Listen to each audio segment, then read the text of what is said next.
વિરમબાદ આપનું સ્વાગત છે। રાજ્ય સરકાર વિકાસના દાવાઓ કરે છે, પરંતુ વિકાસના દાવાઓ વચ્ચે કચ્છના ભચાઉમાં આવેલા કબરાઉ ગામની કેવી છે હાલત, કેવી છે આ ગામની પ્રાથમિક સુવિધાઓ, તેવા તમામ સવાલોનો જવાબ જાણવા મારું ગામ મારી વાત અંતર્ગત એબીપી અસ્મિતાની ટીમે લીધી ગ્રામજનોની મુલાકાત। શું કહે છે આ ગામના લોકો, આવો જોઈએ।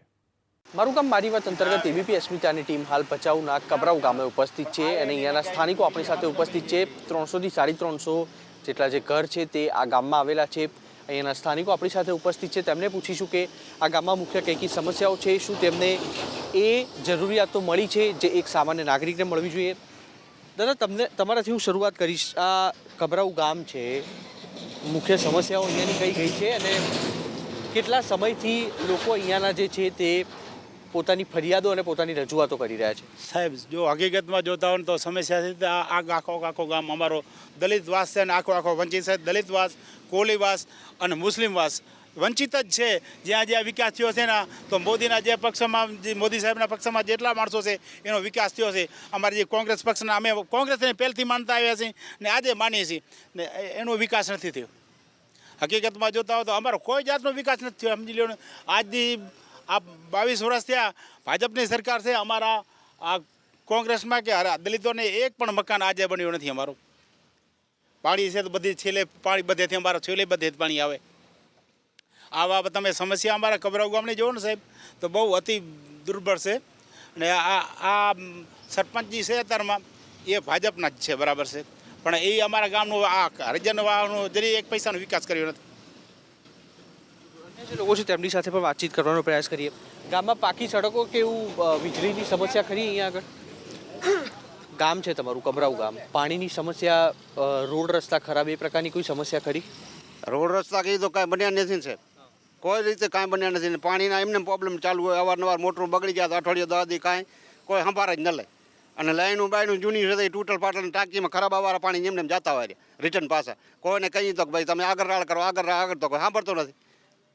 બોલો, હવે તો ઉનાળો પણ નજીક આવી રહ્યો છે, તો પાણી માટે શું કરશો તમે? પાણી માટે તો તમે સાહેબ અટાણે પોતે જ ફોટા પાડીને ચેક કરી જો ને, કુંડિયું ચેક કરજો કે કેવી રીતે વાલ છે એના નાખલ, કેવી રીતે શું કરે છે। અટાણે પણ એવું જાંબ નાકા ગણે વાલ નહીં રાખે હેર્યા, બહુ પોઝિશન ખરાબ છે।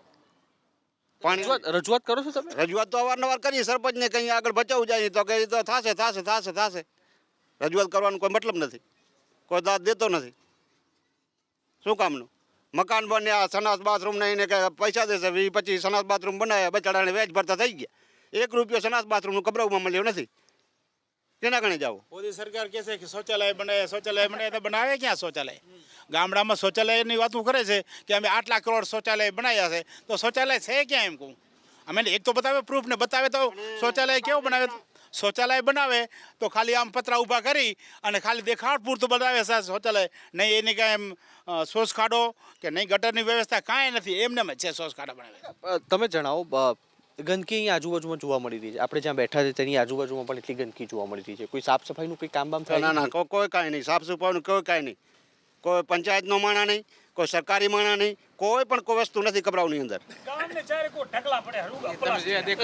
તમને તમારી પાસે હું આવવાનો પ્રયાસ કરું, તમને પૂછવાનો પ્રયાસ કરું, અત્યારે જે પરિસ્થિતિ છે, આપણે જે જગ્યા પર ઊભા છીએ, ગામનો ચોરો છે, અહીંયા આગળ નથી, જે રીતે કીધું નથી કોઈ અધિકારીઓ આવતા, નથી કોઈ કર્મચારીઓ આવતા। વીજળીની શું અત્યારે આ મૂતણી બનાવી કેટલા રૂપિયાના ખર્ચે બનાવી છે, પણ એમાં તમે જોઈ આવો અંદર શું હાલત છે। દારૂ પડ્યો છે અને સંડાસ જેલ છે, હવે એમાં આપણે એકી કરવા ક્યાં જાવી? એ તો સફાઈ તો કરવી પડે ને। ગામની ચારકોટ કચરો પડ્યો છે, એ તો કરવો પડે ને પંચાયતને, એ તો અમે વેરો ભરી ને, એ કાંઈ એની કોઈ સંભાળ ન લે। અહીંયા કૂતરો ચપલાઈ ગયો તો એમને ચપલાઈ ગયા, કોઈ ઢેહડે નહીં। અન્ય જે ગામના લોકો છે તેમની સાથે પણ વાતચીત કરવાનો પ્રયાસ કરીશું। કાકા, કેમ આવું કેમ થઈ રહ્યું છે? અનેક વખત રજૂઆતો કરો છો, તેમ છતાં પણ અહીંયા આગળ કોઈ કામ નથી થતા, સંપૂર્ણ દેખાઈ રહ્યું છે કે કોઈ પણ પ્રકારનું કામ અહીંયા આગળ થયું નથી। આનું કારણ એટલો જ છે કે અમે કોંગ્રેસવાળા સહી અને સરપંચ છે અમારા ભાજપના, એટલું મૂળ બીજો કોઈ કારણ નથી, આટલું જ કારણ છે। અરે અમે 10-15 દી કામ કરીએ તો 500 રૂપિયા મળે। આ સરપંચના આપણે એનો આભાર માનવો જોઈએ ને। મજૂર માણસ શું કરી શકે બીજું? જાય લે 1.5 મહિને બંધ પડ્યો હોય, શું કરવું? ક્યાં જવાનું? ભૂખે જ મરવાનું ને। બસ મને એટલો જ કહેવું. તો જે ગામના યુવાનો છે, કબરાઉ ગામના યુવાનો છે, એમને રોજગારી મળી રહેશે ખરી અહીંયા આગળ? નહીં સાહેબ, કાંઈ નથી મળતી, બજારા પરેશાન છે, પરેશાન બહુ છે છોકરા, ફરતા જોઈએ, કાંઈ મજૂરી નથી ગામમાં, અને છોકરા બધા અમુક રહેવાની જગ્યા નથી, એક ઘરમાં રહે તો એક ખાટલો રાખીને આડે બચારા સૂવે છે, એવી પરિસ્થિતિ છે અમારે અહીંયા. તો આ ગામમાં તો વાસણ આહિર પોતે અત્યારે મંત્રી છે, તે પોતે એ તો સાહેબ જોયા જ નથી અમે અહીંયા કીધી કે મંત્રી કયા છે શું છે એ અમને ખબર જ નથી સાહેબ. અમારે અહીંયા બહુ પરિસ્થિતિ મકાનની છોકરાની, એક ઘરમાં બે બાપ દીકરો રહે, બધા વચ્ચે ખાટલો રાખીને રહે, એવી પરિસ્થિતિ છે મકાનની અમારે.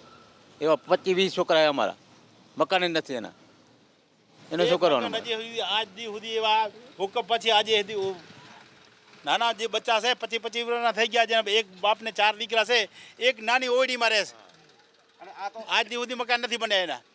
અને હજી આ તમે જોવો છે ને આ રોડ જુઓ છો ને તમે ડઝન સામે આ રોડ આ 5 વર્ષ થયા, નાનો પુલ અહીંયા બનાવો, અમારા દીકરા દીકરી અહીંયાથી જાય, ઢોરા જાય અહીંયાથી, હજુ સુધી રોડ નથી બન્યો. એક પુલને નાનો પુલિયો બનાવવા માટે અબજો કરોડોના કે વિકાસ થયો પણ શેનો વિકાસ? 5 તો એક્સિડન્ટ થઈ ગયા, હજી તો પુલ હા, અહીંયા 5 એક્સિડન્ટ થયા છે, હજી સાહેબ કેટલા એક્સિડન્ટ થશે? એટલે હજી 50 એક્સિડન્ટ થશે તેના પુલિયાની ક્યાં વ્યવસ્થા થશે? અન્ય જે ગામના લોકો છે તેમની સાથે પણ વાતચીત કરવાનો પ્રયાસ કરીએ. ખાસ તો તો જે છે તે ગામના પુરુષો છે, મહિલાઓ જે છે તેઓને પણ અને ઘરના પણ કામ હોય છે, પાણી ભરવા માટે બીજી જગ્યાએ જવું પડતું હોય છે. આ પ્રકારની કોઈ પરિસ્થિતિ ખરી અહીંયા આગળ પાણી ભરવા માટે દૂર જવું પડતું હોય? પાણીની તો બહુ પ્રોબ્લેમ ખરાબ જ છે સાહેબ. પહેલાં મેં વાત કરી કે મોટરું ભરવે અઠવાડિયું 15 દી હોય, પછી બૈરા તો અટાણે શું કે બીજે તો પાણી મળે નહીં, કાંકની મોટરું ચાલુ હોય તો 8 કલાક લાઇટ આવે તો કોઈક ટાંકા ભર્યા હોય એમાંથી બજારી ભરી આવે પાણી તો. પણ પાણી તો ખપવાનું છે ને સાહેબ. આ નિશાળનો વેંડો આ સસ્તા બનાવી ગઈ નિશાળ, બરાબર છે, એ વેંડાની રજૂઆત કેટલે ઠેકાણે કરી છે. અટાણે વેંડો ઘણું છે, અટાણે આટલી તેલ પડી છે, છોકરા જ્યારે મરી જશે નિશાળિયા ત્યારે એની આંખ ઉઘડશે. અવારનવાર રજૂઆત પડે, હજી વેંડો નિશાળનો નથી બને. બોલો, આ તો આપણા ઘરની વાત નથી ને, હાઈસ્કૂલ તો એક ઘરની વાત નથી ને. બાકી તો આપણે માનીએ કે ભાઈ અમે કોઈ ખોટો વાંચો બોલતા હશો. આ હાઈસ્કૂલ સારું અવારનવાર રજૂઆત કરી છે, દિવાલ હાવ પડી ગઈ પડેલ છે. કુલ મળીને જોઈએ તો ભચાઉનું જે કબરાઉ ગામ છે ત્યાં આગળના સ્થાનિકો આપણી સાથે ઉપસ્થિત હતા. અનેક સમસ્યાઓ છે, લગભગ કહી શકાય કે નાનીથી લઈને મોટી તમામ સમસ્યાઓ છે. 15 વર્ષથી રજૂઆત કરી રહ્યા છે, પરંતુ વાલા દવલાની નીતિ અપનાવવામાં આવી રહી હોય તેવું સ્પષ્ટ તેમને લાગી રહ્યું છે. નથી બાળકોને શાળામાં જવા માટેની કોઈ સુવિધા નથી, જે યુવાનો છે તેમને રોજગારી માટેની સુવિધા નથી, મહિલાઓ માટે કોઈ યોગ્ય સુવિધા, અને ગામના લોકોને જે સમસ્યાઓ છે તે અપાર થઈ રહી છે. કેમેરામેન પ્રદીપસિંહ સાથે કુશાંક સોની, ABP અસ્મિતા, ભચાઉ. સમાચારોમાં અત્યારે બસ આટલું જ. મહત્વની તમામ ખબરો માટે આપ જોતા રહો ABP અસ્મિતા, ગુજરાતની અસ્મિતા.